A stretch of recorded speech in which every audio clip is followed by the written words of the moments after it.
afternoon, ladies and gentlemen. Good afternoon. Good afternoon.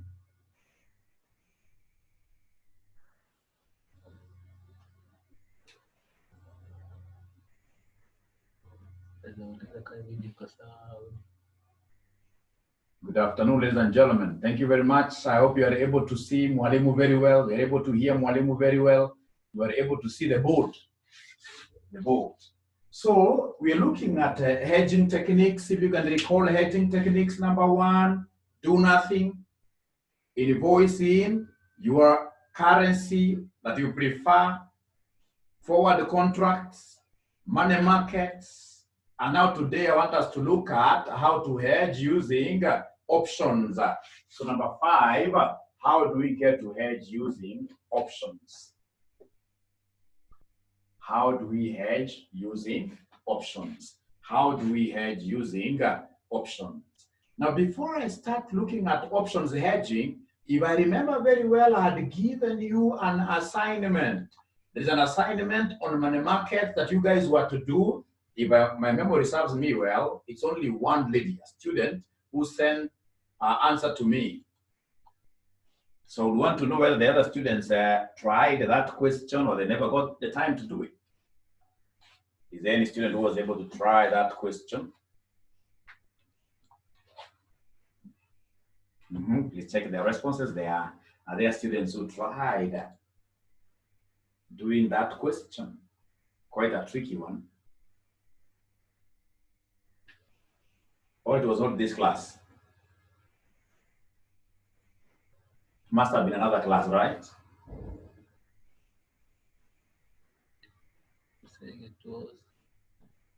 It was this class. So not a problem. You'll still have some time, like tonight, you can take 1 hour or even less than an hour for you to tackle that particular problem. Otherwise, please kindly allow Mwalimu here to introduce options to us. How do we make use of options to hedge foreign exchange risk?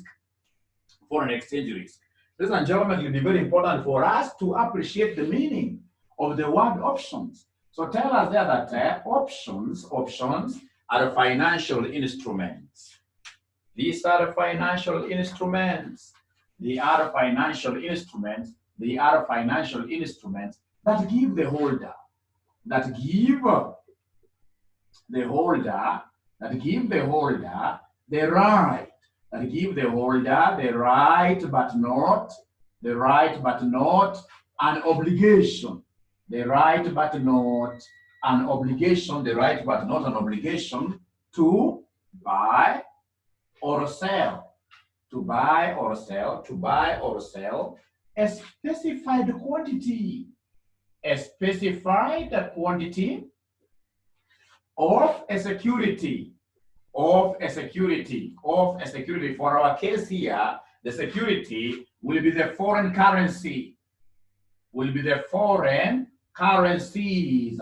So a specified quantity of a security at a predetermined price, at a predetermined price, at a predetermined what year? Price. So options are financial instruments. These are those financial instruments that give the holder the right but not an obligation. So it's not a must.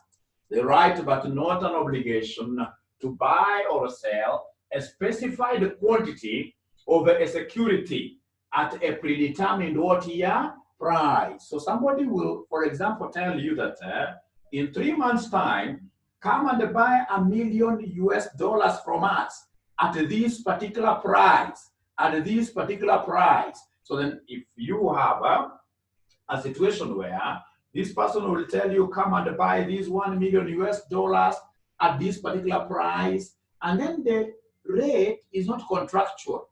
During that price, this person will come, in this case here, to the bank and say, hey, this is expensive. If it's expensive, allow me to choose any other rate. So if we give this person an optional, or rather an option to either procure these dollars at the predetermined rate, right? Or he procures the dollars at a different rate, then the arrangement we have between us and that person will be what we call an option.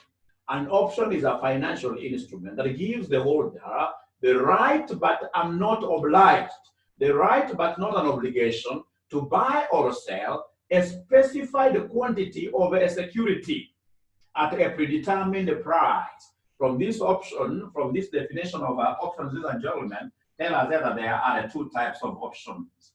There are two types of options. There are two types of options. We have what we call number one, the call option. We have the call option, and then number two, we have the put option. So number one, we have the call option, and then number two, we have the put option. So ladies and gentlemen, calling like this. It gives you the right, but not an obligation to buy. So this gives you the right, it gives you the right, but not an obligation, but not an obligation, not an obligation to do what you to buy. It gives you the right, but not an obligation to buy.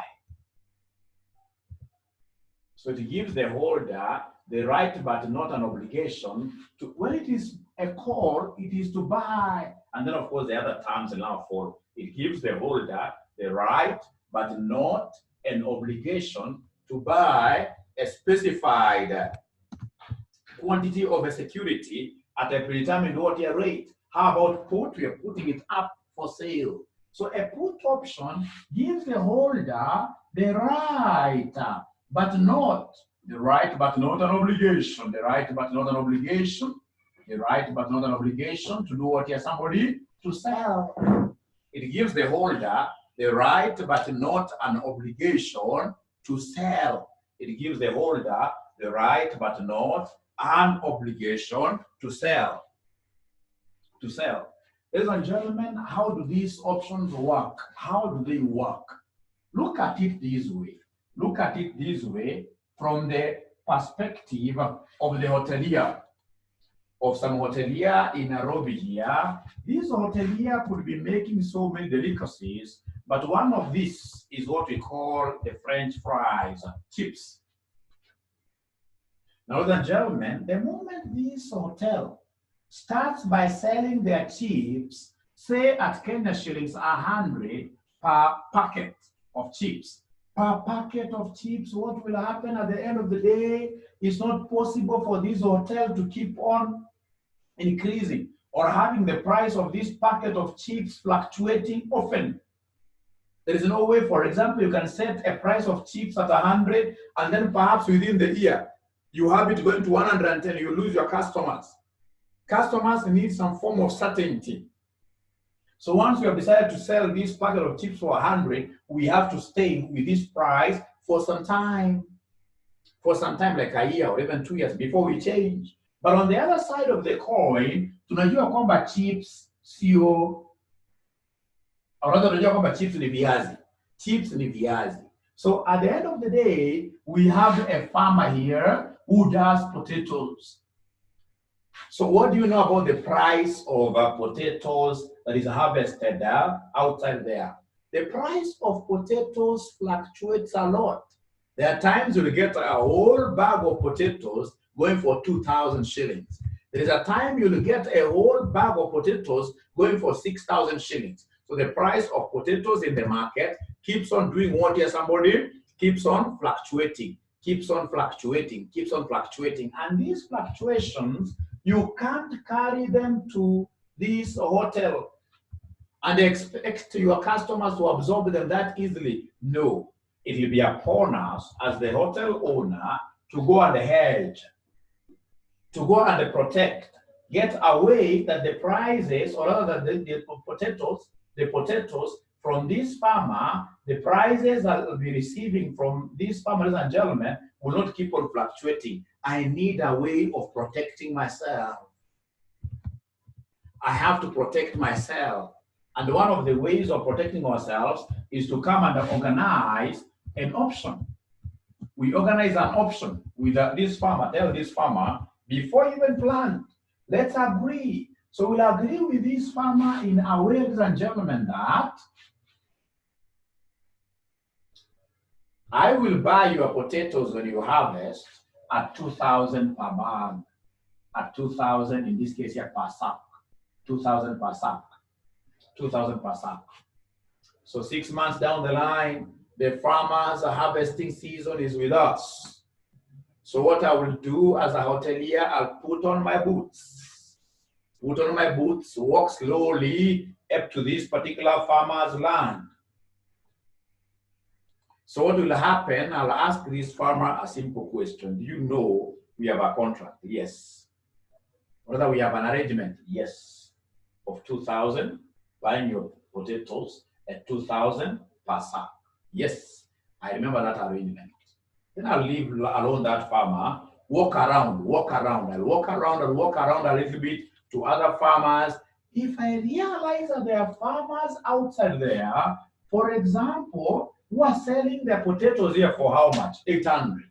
What I'll do is to go back to my farmer, the one that I have an arrangement with. Tell this farmer that, hey, I have other people who are willing to give me their potatoes for 800. And this is the price that I'm comfortable with. So the question will be, will this farmer agree to take his price down to 800? If he doesn't agree, remember, the arrangement that we had with him is optional. I was not mandated to buy. There's no obligation on my side to buy from that farmer. So if I feel that I can fetch a better price from outside there, ladies and gentlemen, then I'll do exactly that. And that is why we are calling this an option. It's not a must. It's not mandatory. It's not mandatory. It's not mandatory. Now, ladies and gentlemen, for us, what are we supposed to know about these options? About these options. The first thing, I have to know how to value options using the Black-Scholes option pricing model. So mentioned there, Price-Scholes option pricing model. Pricing model. What is popularly abbreviated as BSOP. BSOP, like that. The Black-Scholes option pricing model. The Black-Scholes option pricing model. Ladies and gentlemen, for Black-Scholes option pricing model, there are things that I'm supposed to know.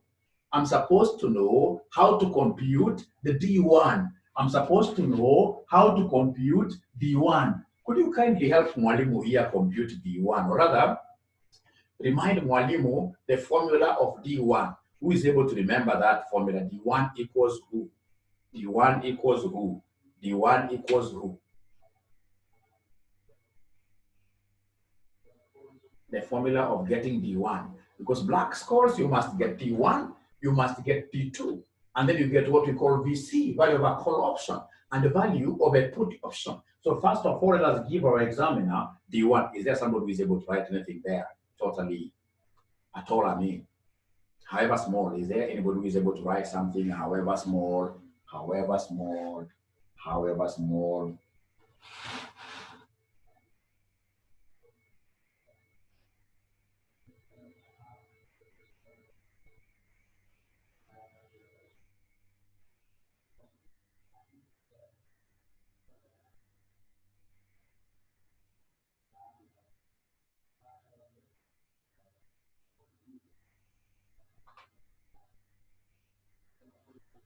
Ladies and gentlemen, here we are. To get D1, if you can recall, we used to talk about Napierian logarithm or natural logarithm.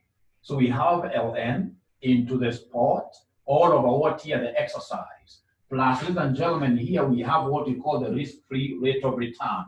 Plus the risk-free rate of return. Plus, ladies and gentlemen, here we have the variance divided by 2. And then, of course, we have outside here the t which is time, the t which is time. And then at the end of the day, we have the standard deviation, square root of what here? Square root of t. Square root of t. Square root of t. The standard deviation, square root of t. Ladies and gentlemen, this Lm is what we call the Napierian logarithm. The Napierian logarithm. Napierian logarithm. Napierian logarithm, Napierian or natural logarithm. For us, ladies and gentlemen, we are not even required to really understand what these Napierian logs are. What we are required to remember is that these Napierian logs are found in our calculator. If you have a good calculator, you'll be able to see just around there where you have log. There is a button you'll be able to see called, like you guys must have been calling it, in. Could we kindly have students here responding and telling us whether they are able to see that button called in? Just there, about where you're able to see logarithm. Is there somebody who is able to see in? Yeah, it's supposed to be ln. Thank you very much. It's supposed to be ln. So I want you to do me a favor. Could you kindly give me the ln of 3? What is, you simply press ln 3, and then you give us an answer. You simply press there, ln 3, and then you give us an answer. ln 3, and then you give us an answer. What are they able to give us, ladies and gentlemen, there? 1.098. 1.098, thank you, and thank you very much. So ln, this is quite important for us to be able to know it. Ladies and gentlemen, 8986. so we have 1.089. 0.986. So I start with 0, eh? 1.0. 986. Thank you, and thank you very much. That is ln of 3. Ladies and gentlemen, then we have this S. This S here stands for the spot price. The spot price, which later on we shall see is equivalent to the present value of future cash flows. The present value of future cash flows. The present value of future cash flows. You see, when you want to get the spot, when you want to get the value, the price of a commodity, what do? You look at the future cash flows, you discount them. So this S stands for the spot price. And then we have E being the exercise price. This E stands for exercise price. We have risk-free rate of return. This R stands for risk-free rate of return.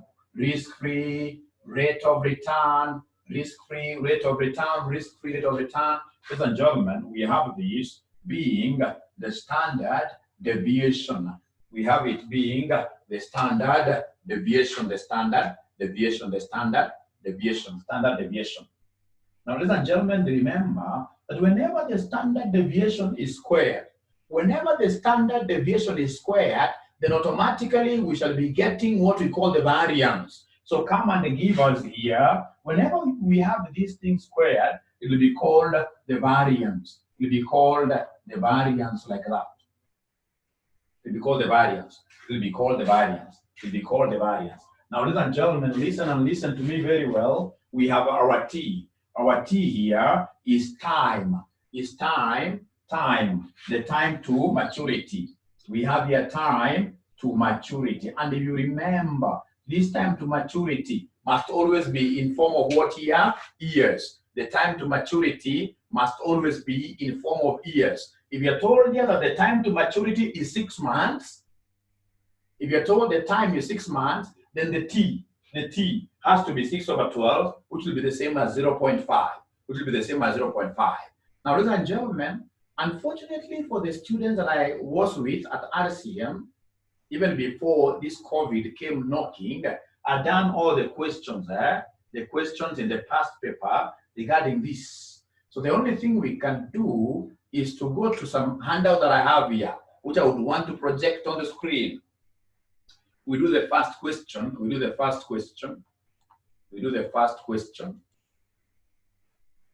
Some handout that I have here, I would want us to do the first question.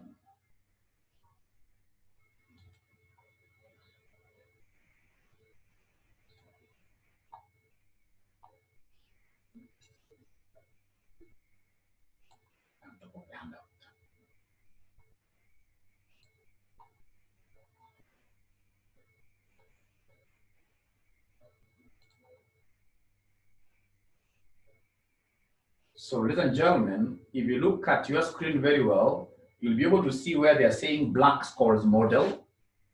𝗏𝗏𝗱𝗆's model. 𝗏𝗏𝗱𝗆's model out. Now they're able to see it. The 𝗏𝗏𝗱𝗆's model. So 𝗏𝗏𝗱𝗆's model, we are being told here. We are being told here. We have an illustration.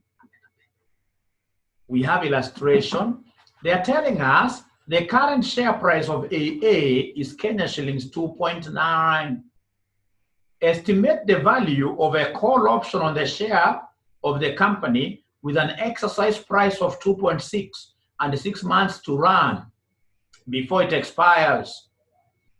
The risk-free rate of interest is 6%, and the variance of the rate of return on the shares has been 15%. So they want us to estimate the value of the call option. I would really request that you copy that question down. Copy down that question. Please put down that question.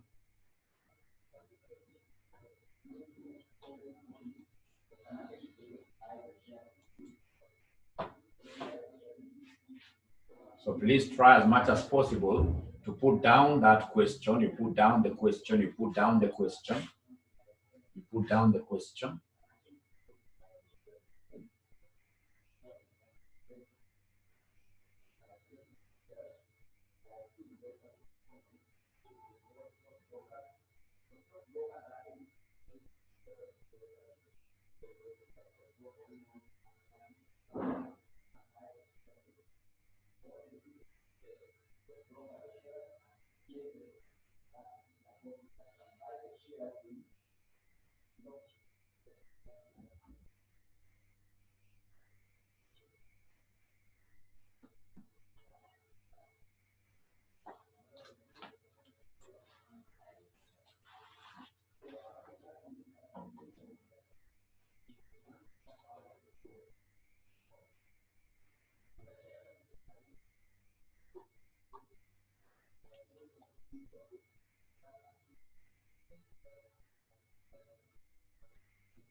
So now my great students, they have given us the spot price. Spot means today, the current price. They are telling us that the spot price there is 2.9.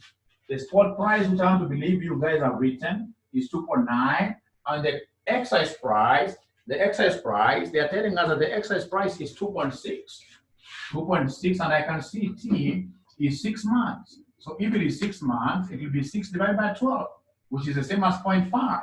From there, I'm able to see the variance. What are they giving us as the variance? So the variance, ladies and gentlemen, that we have there, they have given us a variance of 15%. So the variance is 0.15. The variance is 0.15. The variance is 0.1. You see 0.15, 15%. And then, ladies and gentlemen, lastly, I will be interested in the risk-free rate of return R. What is the risk-free rate of return being given there? They must have given us the risk-free rate of return is 6%. So 6% is the same as 0.06. So how do we get the value of this call option using the 𝗏𝗏𝗱𝗆s? The first thing that I will do for me to be able to make use of 𝗏𝗏𝗱𝗆s is to write down the formula of D1 and evaluate it. It starts from there. You give us the formula of D1 and then you evaluate it. Give us the formula of D1 and then you evaluate it. Give us the formula of D1 and then you evaluate it. So here I am, ladies and gentlemen. Ladies and gentlemen, here I am. So what I will do is to come and ascertain our D1 figure. So our D1 figure, given the parameters that I have, I'm just plugging in the figures.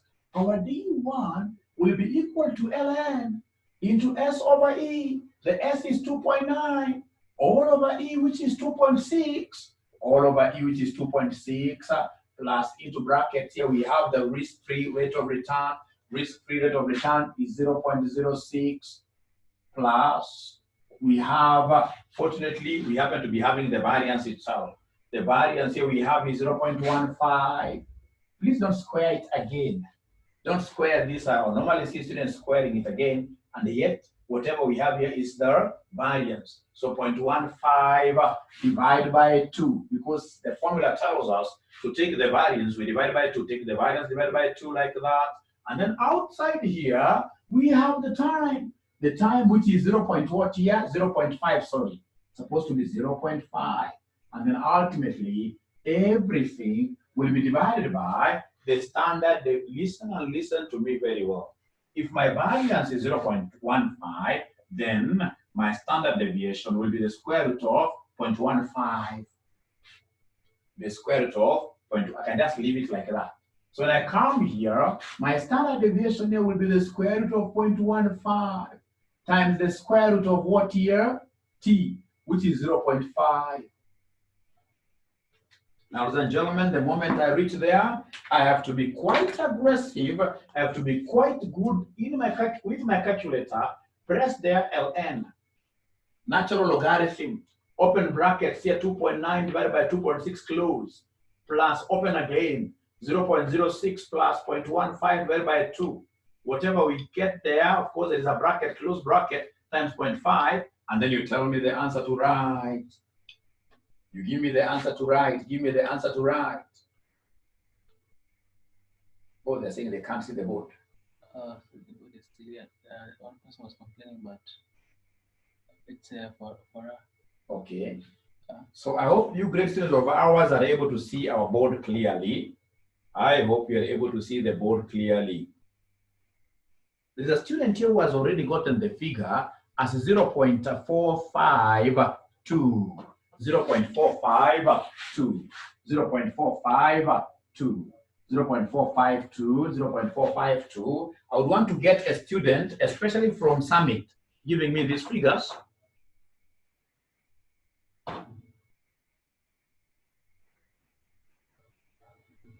Fidelis Kadambi is saying error. Yeah, he's quite honest. It's good to be honest. It's good to be honest. Him is getting an error. Please ensure that you punch this slowly. You say in. There's a button called in, natural logarithm. Natural logarithm. And then you open brackets, you say 2.9 divided by 2.6 close. Plus open another bracket, 0.06 plus 0.15 divided by 2 close times 0.5. What are most of them? You can't get syntax error. Most of it 0.176. So most of them are getting 0.17? 1767. 67. Thank you, and thank you very much. How about the denominator? Who can give me this denominator? Who can give me this denominator? Who can give me this denominator? Denominator, we have here root 0.15 times root 0.5. And root 0.5. Somebody talk to me this afternoon. What do we have here? Somebody? 0.2739. 2739. Thank you, and thank you very much. Thank you, and thank you very much. Now, ladies and gentlemen, having gotten those two values, I should very easily give you the quotient now. I should very easily get a D1. So what are we able to get there as D1, my great friends?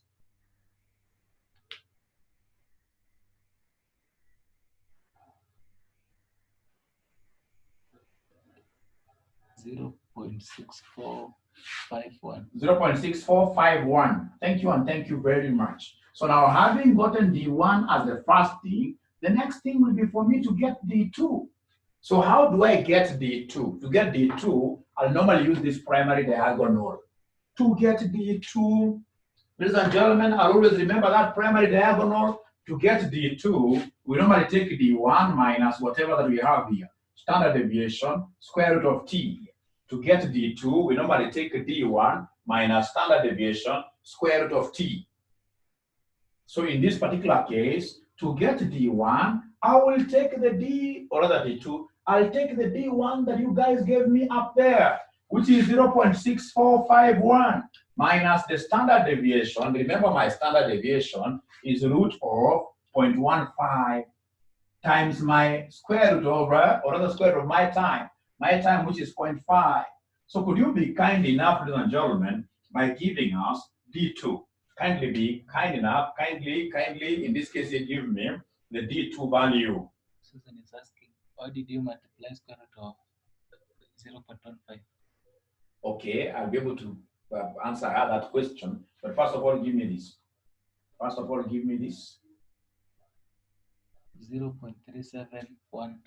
0.3712. Now, ladies and gentlemen, remember, this question, they never gave me the standard deviation.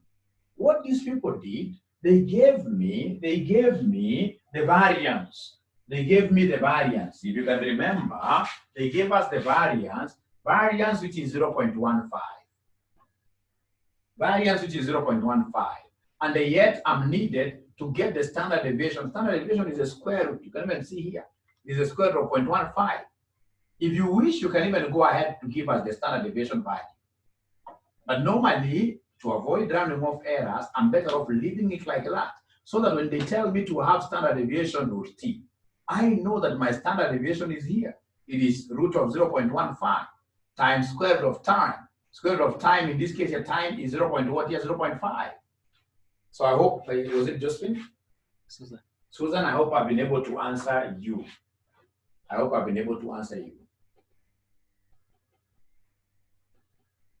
Thank you, and thank you very much. Now, ladies and gentlemen, listen to me and listen to me very well. What I will do after I've gotten the D1 and the D2, I'll come and summarize them. In a step called normalization. So you tell us there are normal variates. The normal variates. Give us normal variates. So these normal variates, we have D1, we have D2. Normal variates D1, ladies and gentlemen, is 0.65. What have I done? Remember, these D1s and D2s, these are z-scores. And the z-scores ultimately, at that particular point where you are reading values from your z tables, the z-scores must always be of 2 decimal places. So then we have D2. D2 here is 0.37, like that. We are saying that this must be 2 decimal places. Now, ladies and gentlemen, listen to me very well. Having defined this, summarize this in form of 2 decimal places, I should be able to check out my normal tables. Normal tables are those tables with a very good ugali that can only be cooked by Mluya. Ile sababu ya ugali ya Mluya. Ugali ya Mluya inakuwa symmetrical. Mimi si Mluya lakini najua sana. Ugali ya Mluya inakuwa symmetrical, inakuwa balanced. Hizi lugha zingine zote hatuwezi pika ugali kama Mluya. Ingine unapata apika ugali imelala hivi. Hata ingine hata ina kamulima, lakini bora inakulika. Kila kabila iko na strengths zake. Kwa mfano kama ni watu kutoka coast, watapika mchele wali kutoka asubuhi mpaka saa jioni. So inakuwa tamu zaidi. So kila kabila iko na, lakini ya Mluya iko symmetrical. This side inakuwa 0.5, this side inakuwa 0.5. So please try getting out of your way and you ascertain, see whether you have this particular what here, normal tables, and please, if possible, read for me this z-score entry values. So come and give us their entries. Give us their entry.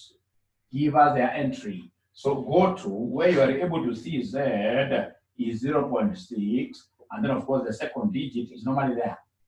So 0.6 Z here, and then the second digit is here. So you walk with this down. As you walk with this across, whatever figure you read there is our entry, which I would want to hear from you. It's an entry that I would want to hear from you. Ladies and gentlemen, what do we have there as an entry?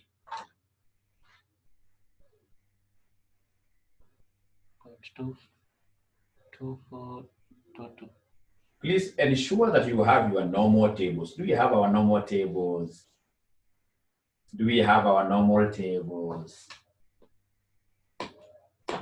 Do we have our normal table, somebody?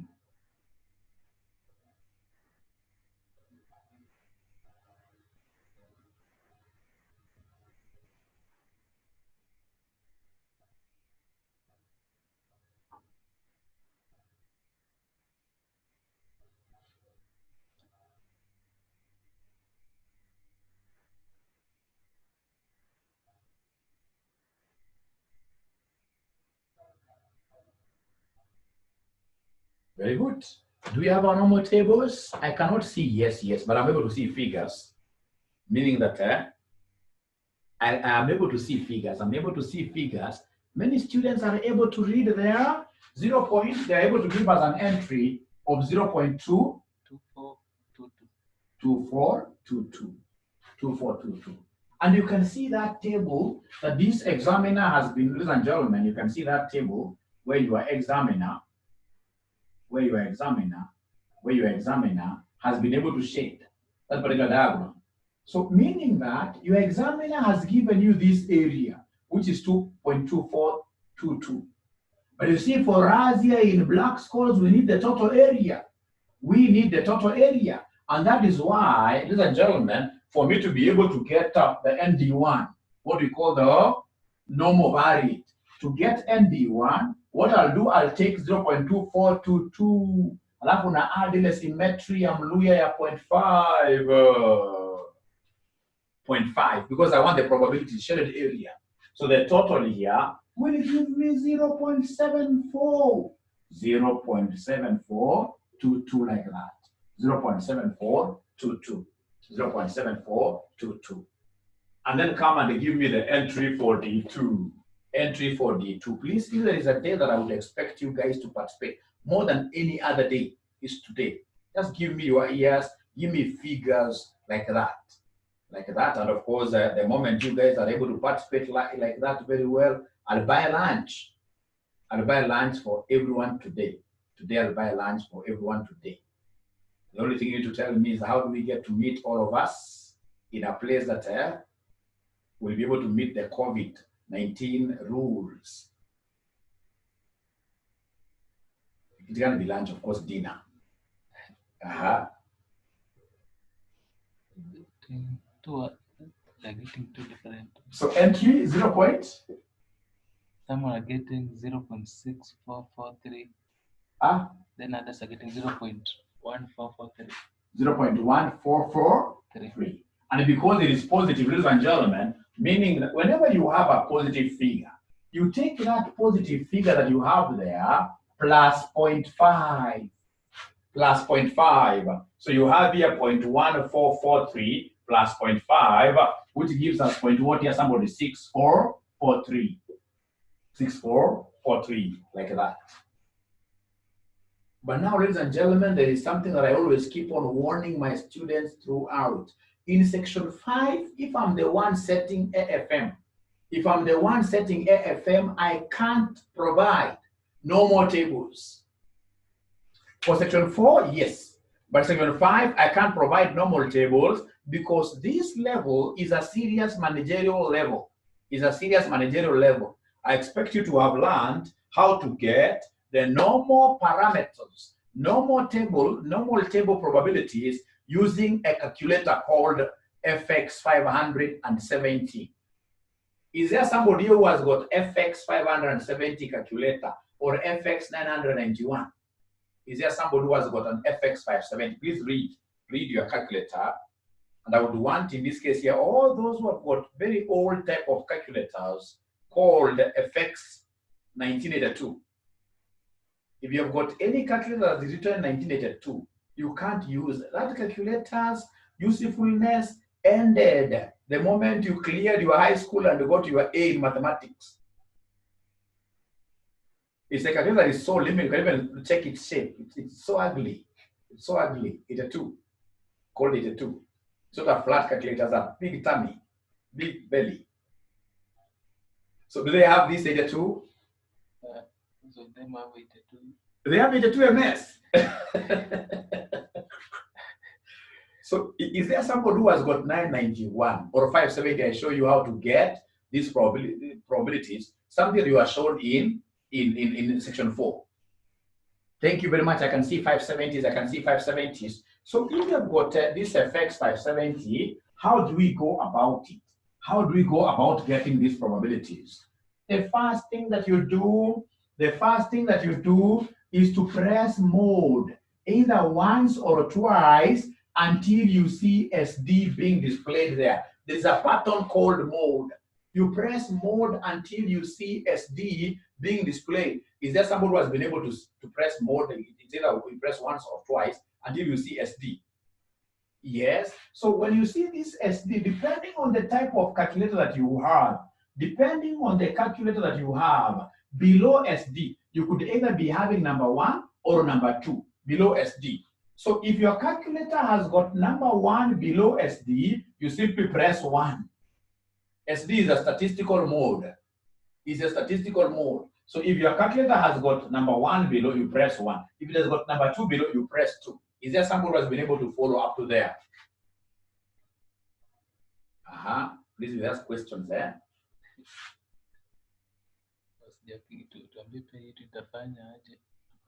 Okay.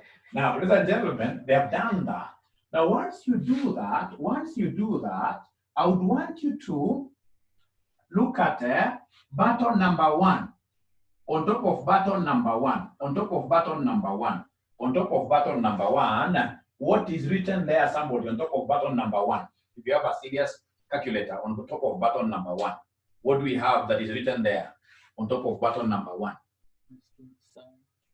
How about button number 2?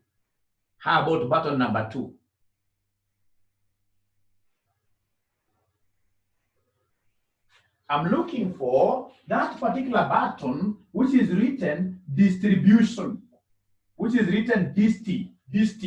I don't know how your calculators are. It's button number 3. I'm being told button number 3. And this DIST is written in that color that I love. It's yellow color. So when it is in yellow color, it means that for you to be able to use it, you must press shift. So could you then press here, press shift, you press shift, button 3, and then button number 3. So you say shift and button number 3, shift first, button number 3. Once I do that, my screen becomes a miracle. Changes to very many things. This is my screen. I'll be able to see here P. There is even the T statistic. But I'm interested in the probability. And below this probability, there is a 1. Below the probability, there is a 1. So you press 1. So press 1. At the moment you do this, you come and press 1. When I press 1, P will be left alone on the screen.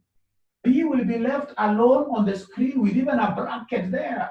So the only thing I need to do is to come and press 0.65. And then I say equals. I'll press 0.65. I don't even have to close. I'll simply come and say equals. Is there somebody who is able to get the final answer? Remember the final answer that we got here was 0.7422. In 4 decimal places, is there somebody who is able to get 0.7422? I got it. I can even see somebody who has gotten it and written the figure there. I can see yes there.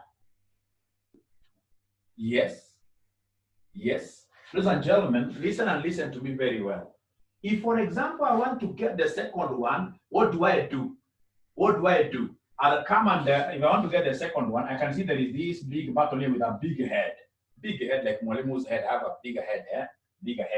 So this big head, you can see, ladies and gentlemen, that you've got 2 arrows, the replay. So I would want you to press this replay here. When you press this replay, you can see this figure dancing, or you can see the cursor somewhere dancing, telling you that these things are ready to be deleted. So could you kindly delete this figure? You delete all of them.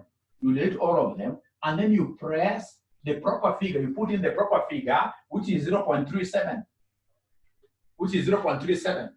So once you press this, you'll be able to see these figures are dancing. When they're dancing like that, it means that they are ready to be removed from the screen. You delete them.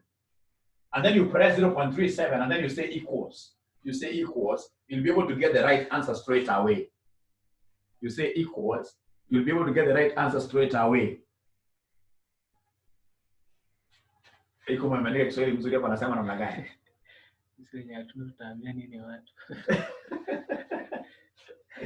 So what are we able to get here, my friends? The final answer here, somebody. The final answer for ND2 is what here, somebody? 0.6443. 0.6443. I would want to repeat this procedure again. But remember, you can only do this using a special calculator called, in this case here, FX-500-70, or FX, in this case here, FX 991. FX 991. Ladies and gentlemen, remember these are things that you are taught in section 4 QA. If your mwalimu never taught you this, then mwalimu must have been having a problem. Or if you never understood this in section 4, you yourself, you must have been having a problem.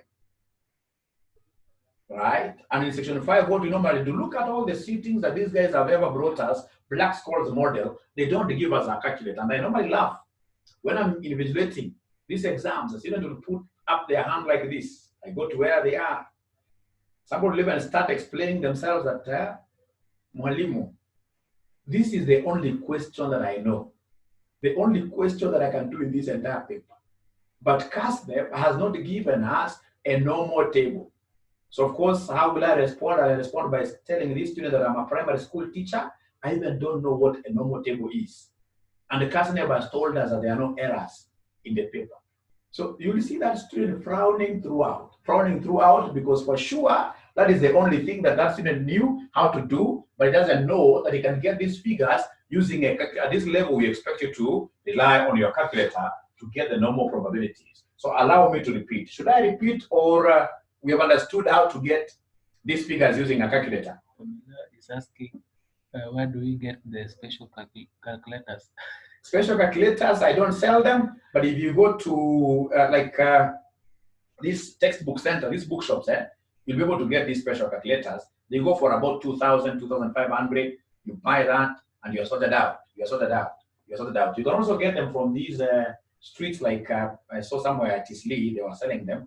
But you must also be able to feel the weight. These calculators, when you get a calculator that is so light, that calculator is fake. It's fake. Very good. Now, so should I repeat, or I wait for all of them to buy the calculator? What are they saying? Repeat. Repeat, no problem. So if they are saying repeat, the first thing, we go to the SD. Go to SD mode. What do? You press mode.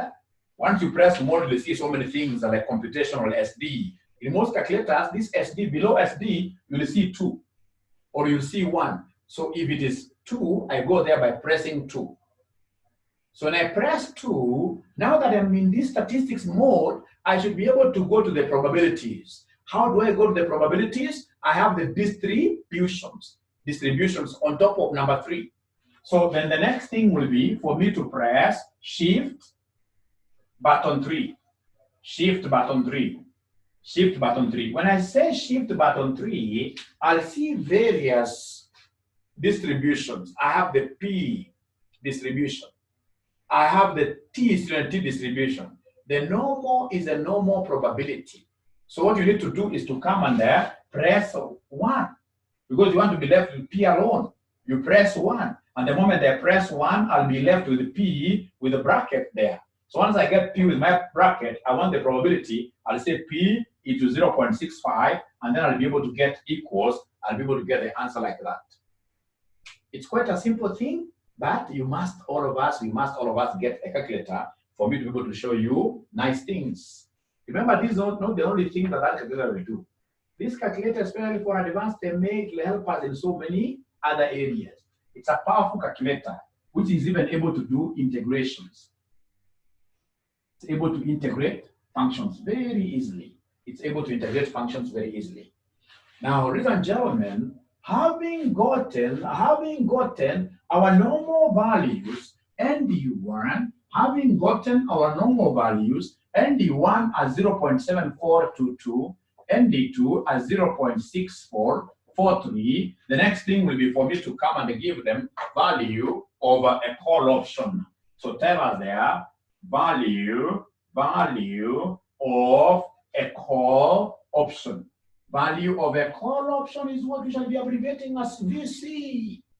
Value of a call option is what we shall be abbreviating as VC. As VC, I can see the students were asking questions there.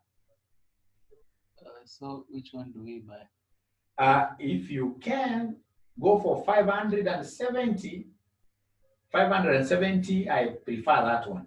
They're the same, basically. The only difference is that the 991 has got a solar system.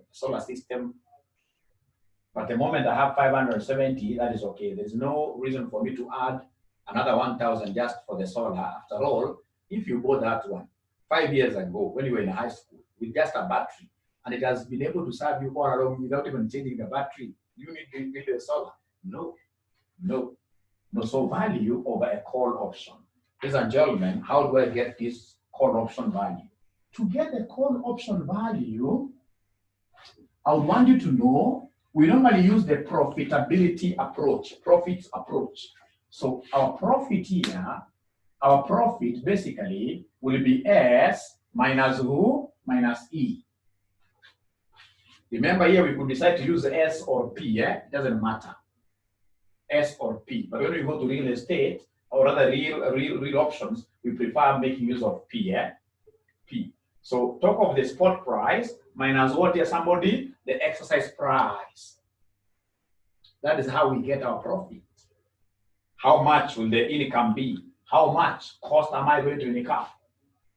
Now, ladies and gentlemen, remember these things are probabilistic to us. Options we don't have in this case here anything like a must. So the parameters are probabilistic, and that is why we must come and ascertain the or rather attack the probabilities. So you say here multiplied by ND1, and this one here will be multiplied by ND2. Now, ladies and gentlemen, listen and listen to me very well. This is where the rubber now meets the road. Very well. So here, ladies and gentlemen, this exercise price is normally a future price. It has to be discounted. And the black scholars gave us the old way of discounting these future value. How do we discount the future value? By dividing it with E raised to RT. By dividing it with E raised to RT. So to get VC, which is value of a call option, it will be SND1 minus E ND2 minus E ND2 all over E raised to RT. Remember that this S, ladies and gentlemen, stands for the spot price. The capital E stands for the exercise price. Ladies and gentlemen, the small e is a figure for engineers. It's called the Euler's constant. It's called the Euler's constant. The Euler's constant. It's called the Euler's constant.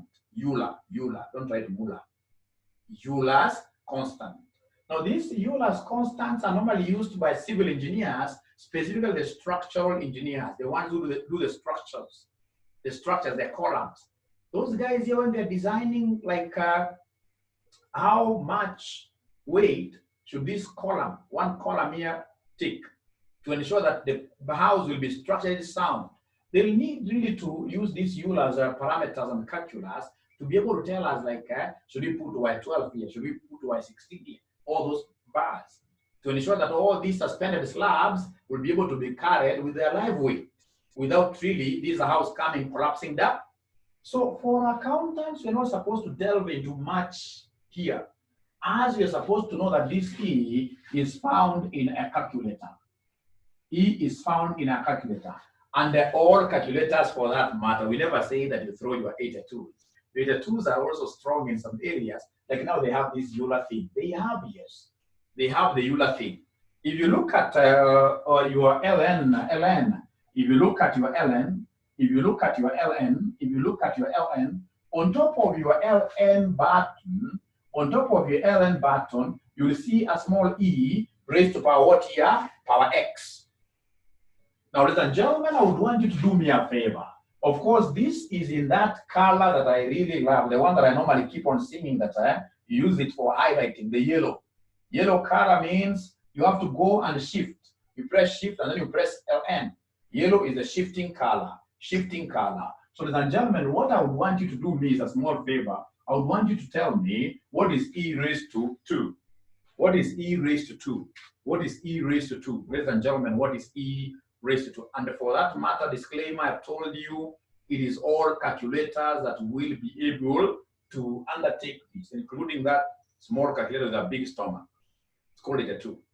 And give it a 2.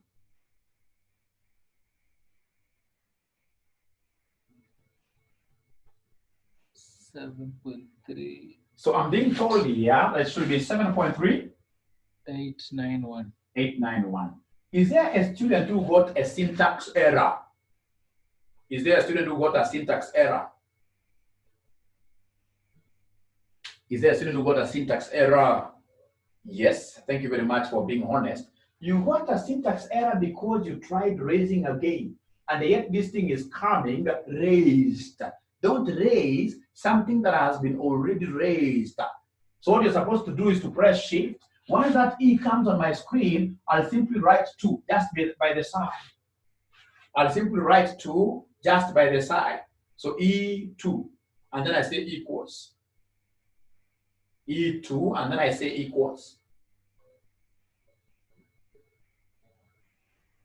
E2, and then I say equals. So are they able to get it nicely?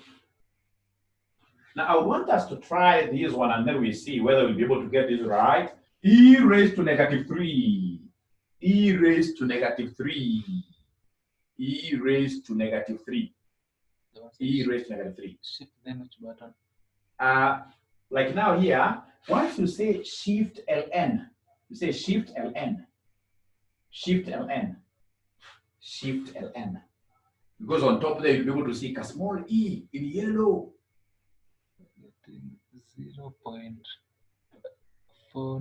0.0. 49. See how many students are able to get this figure. How many of us are able to get this figure? How many of us are getting syntax errors or maths error? Maths error.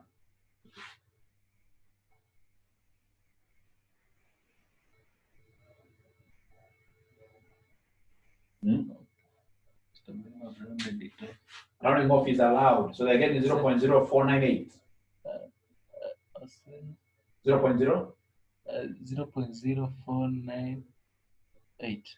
That's 8 is okay. Rounding off is allowed. Part of the ball game. Someone got an error.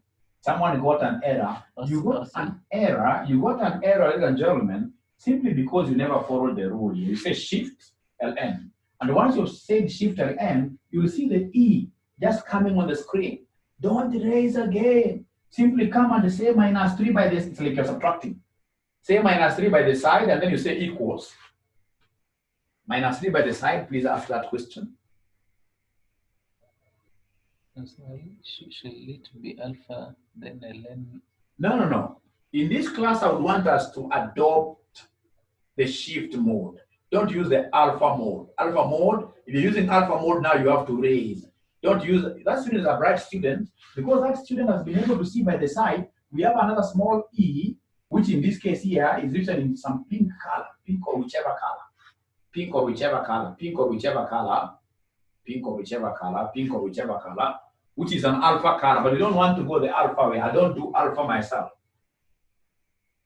So I don't know whether now all of us are able to get really this thing. Now come, ladies and gentlemen, back to our question. Our question wants us to capture ERT. Our question wants us to capture ERT. Can you kindly remind us that the R that we had there, the R that we had there, the R that we had there, up there, was 0.06. How about the T? How about the T? How about the T?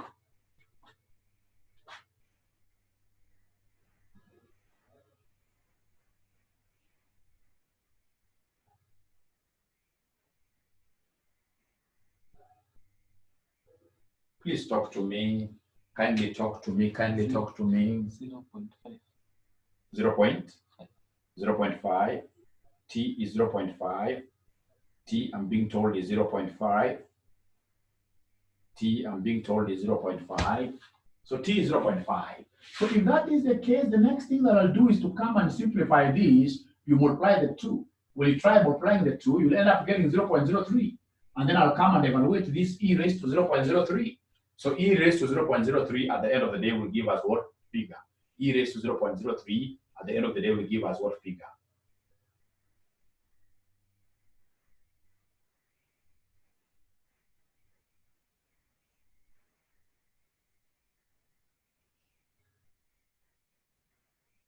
E raised to 0.03 will give us what figure, somebody? 1.0. I'm being given a figure of 1.03. 3. But the bigger figure is 305. So 1.0? 305. Thank you and thank you very much. Thank you and thank you very much. Now, ladies and gentlemen, having gotten whatever figure here, this is the one that disturbs most of my students. Having gotten this figure, now I can easily come and plug in the figures here to get VC, to get value of a call option, to get value of a call option, to get value of a call option. What do? Do we remember our spot price? Kindly give us our spot price of this question. Spot price of the question, spot price equals who? 2.9. 2.9 multiplied by ND1 that I happen to be having here, which is 0.7422 minus the exercise price. Exercise price, if my memory is okay, I think it was 2.6. Exercise price is 2.6. Come and multiply this with ND2, which will be 0.6443, and then this particular term, this term only, will be divided by this e raised to RT thing, which will be 1.0305. So I never discredited your calculator at 100%. No, it can still perform important things, important miracles. So could you kindly, like now, using whichever calculator, give me this times this minus that times that divided by that. Please give me the VC. VC will be equal to what at the end of the day?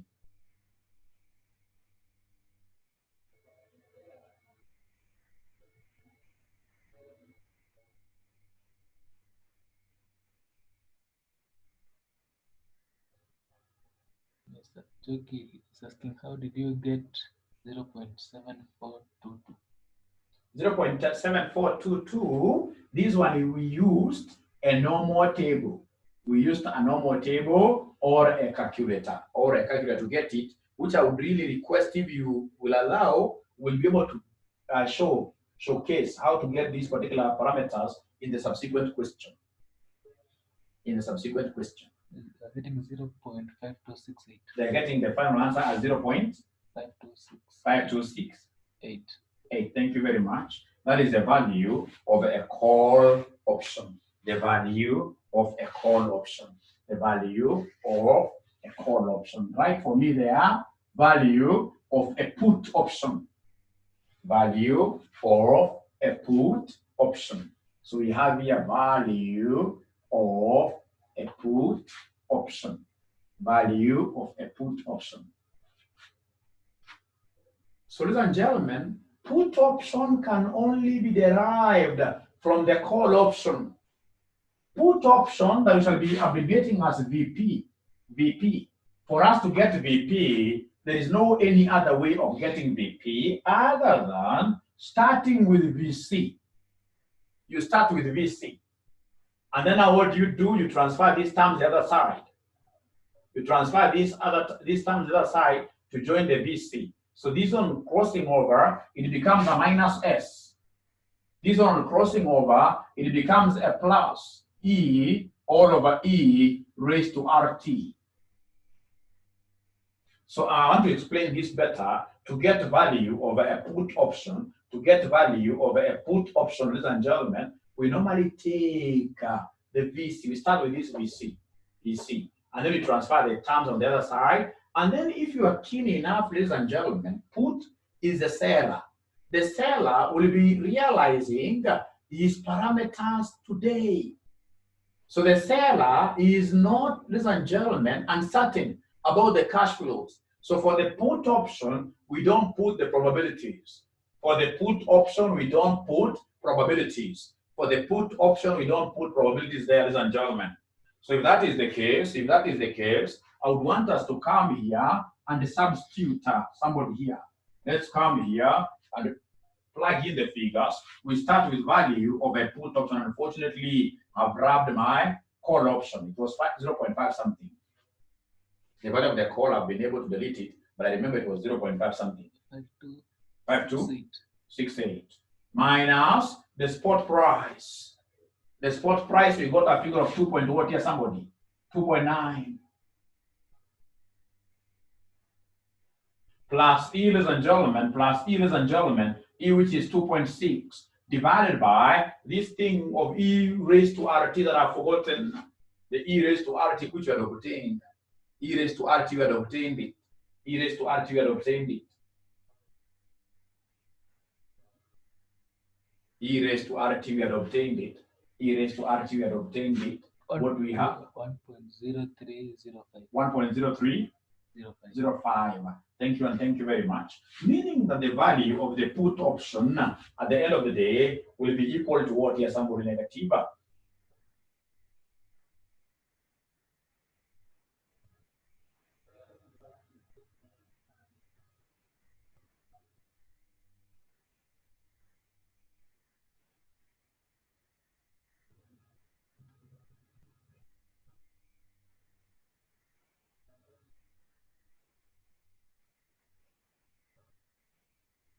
0.1498.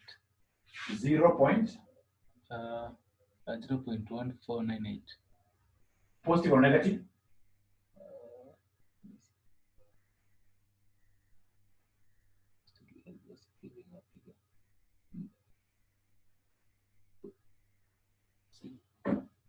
Positive. I think the new figure they're giving is negative 4 point. Negative? 4 point. No, it can't be 4. It cannot be 4. Yeah. Can't be 4. Cannot be 4. Because you see, this one when I divide, it will be 2 point maybe 1 or something, plus this, that is 2 point something, minus 2.9. Perhaps this answer was even correct. See, most of them are getting negative 4.8962. Negative 4? No. They're not using volume as well. They're not using volume as well. What I know they have done, like, is they're not using volume as well. Let me just do it for them. So if I do it for them here, we have calculator. So we have 0.5268 minus 2.9 without putting a bracket anywhere, plus 2.6 divided by 1.0305. 1.0305. If I say equals, I'll end up getting 0.1498. 0.1498. 0.1498. So this figure is pretty much correct. The figure here is pretty much correct. Now, ladies and gentlemen, having gotten that, I would request that we go to our past papers. You go to our past papers or our revision kits.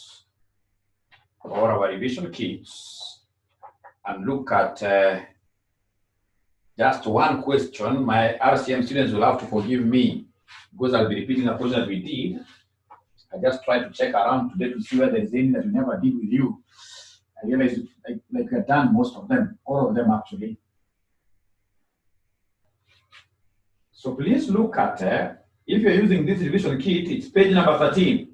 Page number 13. May 2016, question 1. May 2016, question number 1. May 2016, question number 1. Part B. Part B, Part B, Part B, Part B, Part B, Part B. Because I would want to demonstrate this question on Facebook. It's good to put a number there. So Part B, question 1. We are told, have they gotten the question? Have they gotten the question? May 2016, question number 1B. Do they have the question? Thank you very much. I can see very many yeses. So Part B, they want us to, or rather Part B, Planet Limited is considering undertaking a 20-year project which requires an initial investment of shillings 250 million in a real estate partnership and whose present value of expected cash flows is shillings 254. Planet Limited has the option to abandon the project anytime in the next 5 years for shillings 150 million. The variance in the present value of the cash flows is 0.09 and the 5-year risk-free rate is 7%. So they want us to give them the net present value of the project, including the option to abandon the project. Ladies and gentlemen, this category of a question falls under what we call the real options. Real options, ladies and gentlemen, real options are basically options that make use of capital budgeting techniques for advisory purposes. That make use of capital budgeting techniques, basically, specifically, that makes use of what we call net present value. That makes use of net present value. Makes use of net present what here? Net present value. Net present value. The moment you get like this kind of a question where they're asking you issues to do with options, and then at the end of the day, they're again asking you about NPV, then you are handling real options. We have got various types of real options. Types of real options. Types of real options. The first one being the option to abandon. The option to abandon.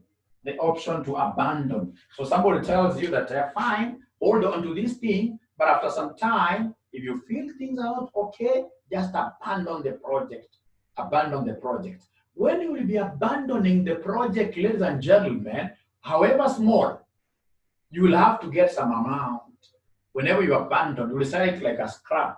You'll be selling it like unfinished work in progress. So the most important thing, ladies and gentlemen, is that when I abandon a project, this is as good as what here as selling. And that is why options to abandon are always evaluated as put options. So option to abandon is a put option. So tell us that these are put options. When you abandon a project, you have to realize something however small. You have to realize something however small. You have to realize something however small. However small. However small. So in short, this question wants us to go all the way to like what we did up there, to the point where we are able to give our examiner the put option, the put option, the put option. So ladies and gentlemen, if it's options they want us to evaluate, if it's a put option they want us to ascertain, what we shall do here is to follow those basic steps. The first step being the step of getting D1. The first step being the step of getting D1. So how do we get D1? Remember the formula is Ln. You can talk of P over E. By the way, you can even decide from today we should be using P over E. P over E instead of S over E. P over E. P for sport. P over E into plus R variance over 2 multiplied by T divided by standard deviation square root of T. So remember, because I'm changing a parameter, this P stands for the spot price. Spot price. Why am I changing? Because I would always want you to remember that the spot price is the same as the present value of future cash flows. So this spot price is the same as the present value of future cash flows. The present value of future cash flows. Who is able to see the present value of future cash flows that have been given in this question? Is there somebody who is able to see the present value of future cash flows which have been given in this question? Because the moment you lose it out in that, then you get 0 in the entire question, and then you'll come back to us telling us how, Mwalimu, am I failing this AFM 5 times? Am I cast? There's nothing like being cast. It's yourself who never took the opportunity to understand these things very well. 254. 254. So the present, so we are talking of this being 254. Ladies and gentlemen, we have here E. E is the exercise price. Is the exercise price. Given that this is an abandonment, it's an abandonment question. If I decide to sell the abandoned project, if I abandon today, what gain will I make? If I abandon it today, this is the exercise. Should I exercise this abandonment option? What gain will I get today, ladies and gentlemen? I'm waiting to hear from them. 150. I'm waiting to hear from them. They're telling me that E should be 150. You guys are bright. 150. 150. You guys are bright. Now, ladies and gentlemen, of course, the others now we can plug them in. Let us now try to plug in everything for us to be able to get our D1. Let's get our D1 by plugging in these things here. So our D1 will be equal to the Napierian logarithm. So natural logarithm there. P, you have given me a figure of present value 254 all over 150 into, have they given me the risk-free rate of return? Yes. Down there before required, the last sentence before required, they have told us the variance in the present value of the cash flows is 0.09. And the 5-year risk-free rate is 7%. So 0.07 plus the variance, they're telling me is 0.09 all over 2. By the way, listen to me very well. They have given me the variance, which is normally symbolized like this. Standard deviation squared. This is variance. And that is why they normally tell us that if you want to get standard deviation, this will be the same as the square root of the variance, which will be the same as the square root of 0.09. Square root of 0.09. So square root of 0.09, could you kindly give me an answer? Square root of 0.09 gives us what figure, somebody? 0.3. Multiplied by the time. So could you kindly give me the time? What am I going to use here as the time? Am I going to make use of the 20-year project?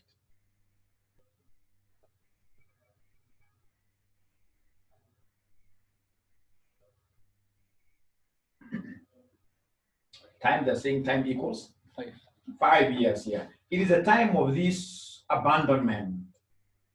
The time of the abandonment is in the next 5 years. So the T is 5 years. All over the standard deviation, which you guys have been able to give me, which is 0.3, or into the square root of T. The square root of T, which is 5. So could you kindly move slowly, very slowly, like how these army officers engage in what we call slow march. Slow march, is right. Go slowly until you give us this figure called D1. The figure called D1.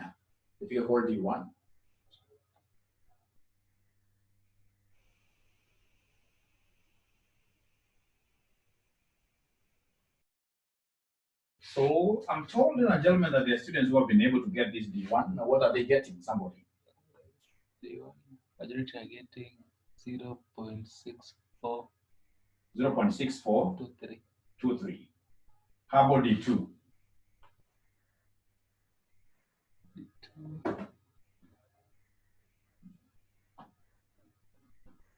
D1 is 1.64, not 0, 1. Oh, so D1, I'm being told D1. 1.64. 1.64. How about D2? Let me see. D2. 0.97. 97, eh? 15. So let's start again. Please give me the figure that you guys got here for D1. Give me the figure that you guys got here for D1. Give me the figure that you guys got here for D1. Our D1 is supposed to be equal to what somebody here D1. The one that you got here. ln, this and that. 1.6423. 1.6423. And then remember to get D2. We normally take D1 minus standard deviation root T. We normally work with this diagonal.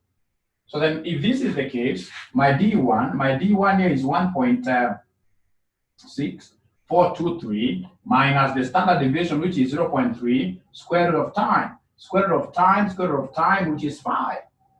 Which in this case here, some students I want to believe have been able to get D2 equals what here, somebody?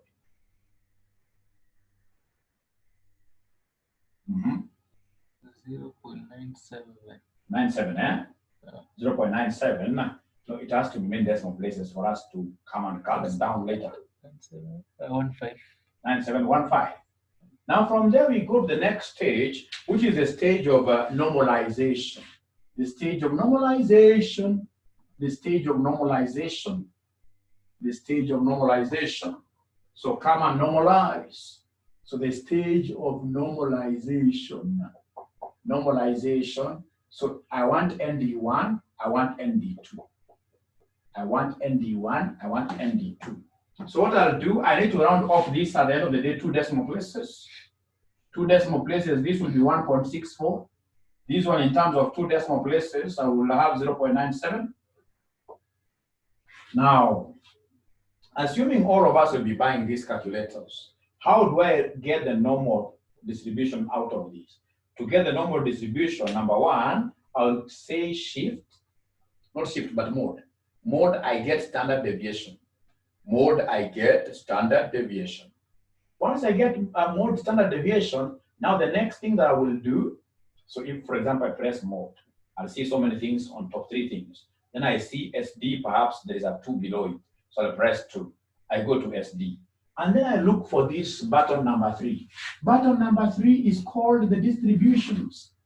So button number 3, I'll have to say shift number 3. So once I say shift number 3, I will be able, ladies and gentlemen, to see so many things there. But I want the probability, which is number 1. So I'll press number 1. Once I press number 1, I'll see a probability being displayed there, and then I'll enter 1.64. I'll enter 1.64. Who is able to give us this normal distribution? Somebody. Who is able to give us this normal distribution? Somebody.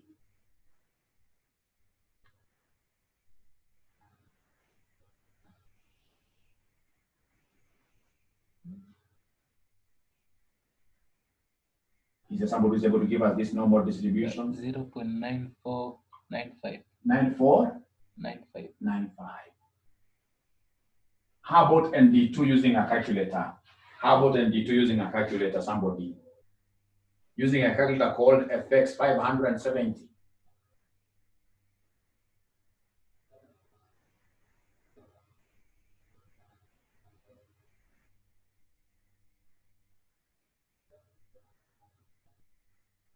Yes, I'm waiting to hear from you. 0.83.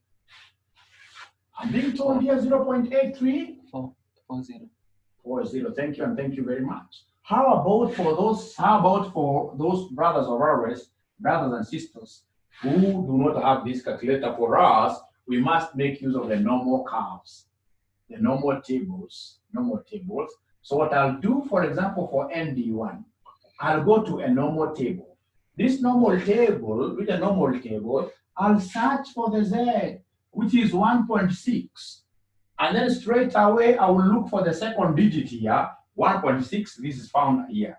And then 4 is the second digit there. So I'll come like that, read the figure that is there. Can you help me read that way? I'll be able to see 0.4.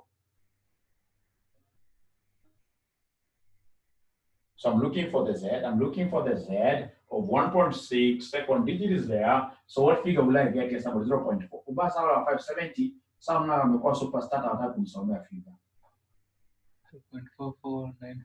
4495. And because I want to normal, remember like that sketch of yours, the way it has been drawn. That sketch has been drawn and shaded just a small area. Na ugali ya mluya ukishajua inafika hapa unakula yote, pana kula ugali ya mluya pole, unakula yote sababu ni tamu kama keki like that. So lazima unakuwa unasema hapa plus what ya somebody plus 0.5. You add 0.5 like that. You add 0.5. So ladies and gentlemen, if that is the case, I'll end up getting the same figure like that. I will end up getting the same figure. I will end up getting the same figure. I will end up getting the same figure. So 0.4495 plus this gives me 0.9495. The same case with ND2. You're able to do it using your normal tables and get the same answers. So ladies and gentlemen, if that is the case, having normalized, we know that the next thing will be for us to get the Vice Chancellor. Come and give us VC, which is value of a call option. So value of a call option, if I'm the one doing this, I will remember that subject that I liked most in my primary school. Physical education PE, or SE, like we said, we'll start now making use of P as our symbol. Now, because it is a value of a call option, we must introduce ND1 here.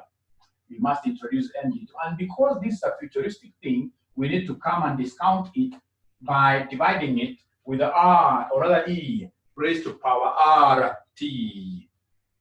And here, really, the technicality is for us to get E raised to RT. I want to stop there, ladies and gentlemen, not stop the class, but stop any workings, further workings, until you guys go through the entire thing, until you guys give me the value of the put option. I have to involve you.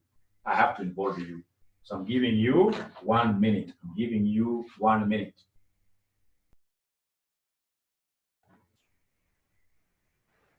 So ladies and gentlemen, who is correct? Who is correct? Who is correct? What is the value of a call option?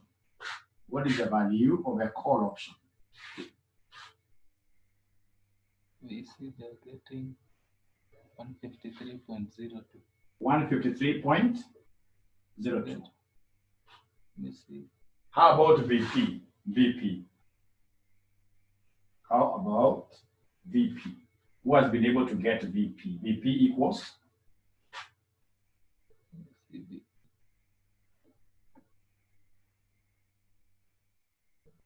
4.72. 4.72. Is there somebody who feels that Mwalimu should be able to do this, compute this figure?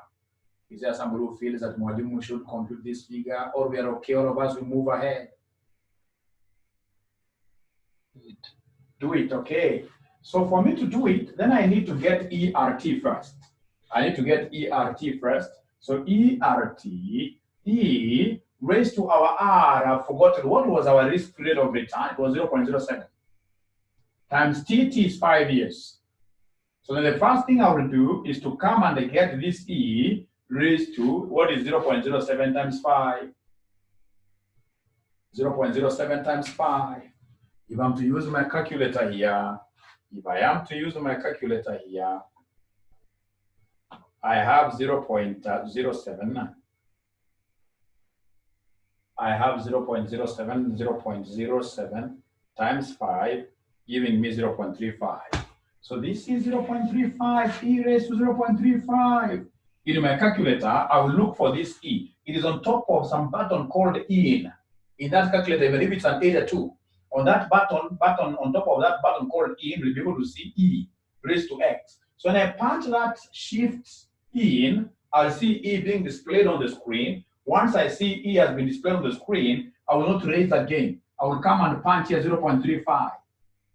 So we have E 0.35 by the side. So somebody who is able to give us this value of E.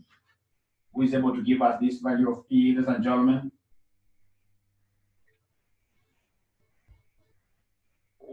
$1.419. Thank you, and thank you very much. Remember P. P, you guys are giving me P.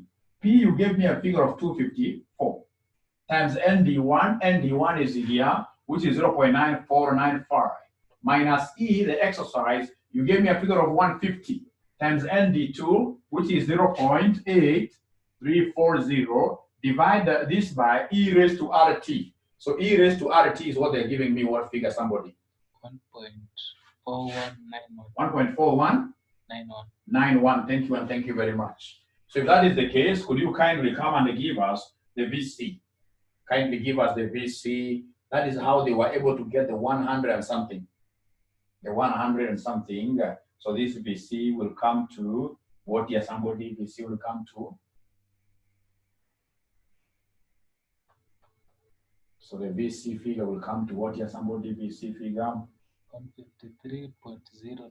153.02 like that. Thank you, and thank you very much. So having gotten the VC figure, the next figure that I will need to get out very fast, ladies and gentlemen, is BP. I would have ended it here. But remember, this is an abandonment question, which is like a selling question. So for the abandonment, I have to get value of a put, which can only start from BC. And then I'll take these things to the other side. So we have here minus P. This becomes plus E, all over E, raised to RT. Remember, here we don't put the probabilities. We only put probabilities when we are computing values of a call option. So then value of a put option will be equal to value of a call, which is 153.02 minus our P, present value, which you guys gave me as 254, plus, ladies and gentlemen, our exercise that you guys gave me as 150, that has to be discounted by being divided by 1.4191. So could you kindly give me the value of the put option here? Give me the value of the put option. And I hope my brother here has some other question that I would want us to do next. So they're giving me what figure at the end of the day? VP equals 4.72. 4.72. 4.72, positive like that. Positive. Now, ladies and gentlemen, listen and listen to me very well. I would want us to give me the NPV of the project without an option. Without an option.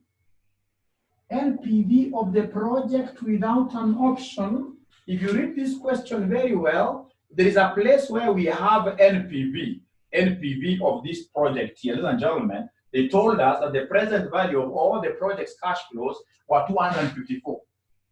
And then they gave us some other funny figure there, what they call the initial outlay. Who can see from this question, what is the initial outlay? What is the initial outlay of this figure, of this project, I mean?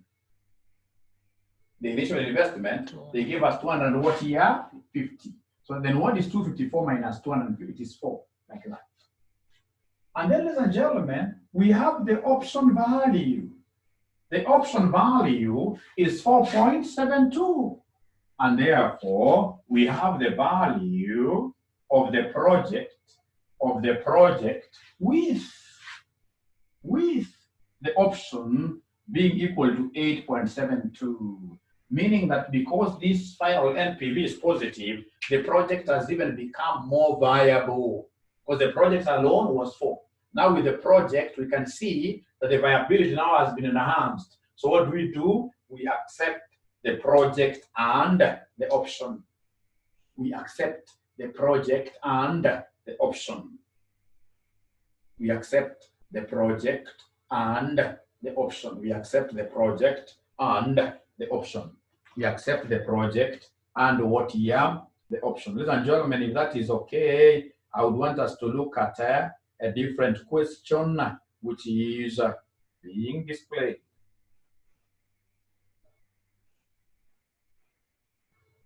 There.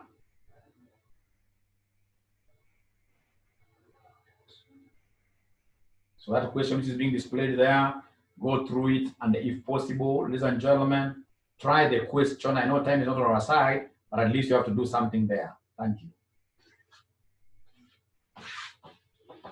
Something there. Is there somebody who has been able to see something there?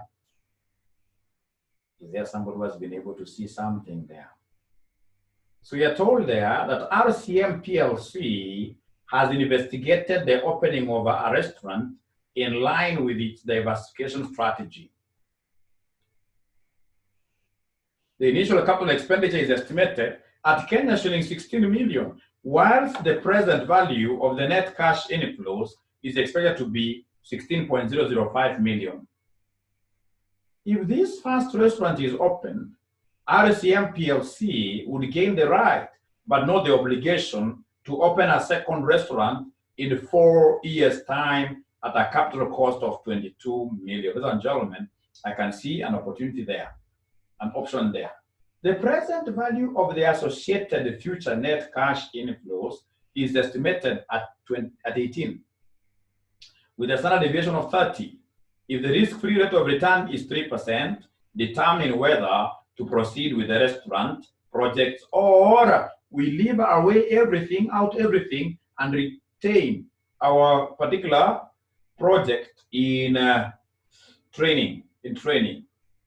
So solution. Ladies and gentlemen, this is a question of what here? Portfolio, not portfolio, but options. So if it's a question of options, I expect you to move with speed and give us the one. Give us the one, give us the two, etc. And because I remember that this is the time that our Muslim brothers and sisters pray, we can't proceed. I hope you guys have had a good session with Mwalimu here. Yeah, and if you want, of course, more videos of this, remember we have got our videos. You will simply log onto our website and you should be able to watch those videos. And specifically for these real options there, you really need them. Otherwise, I'm very happy to have been your host this afternoon. I look forward to seeing you again over the next class. Yeah, next class. I hope you enjoyed. Do we have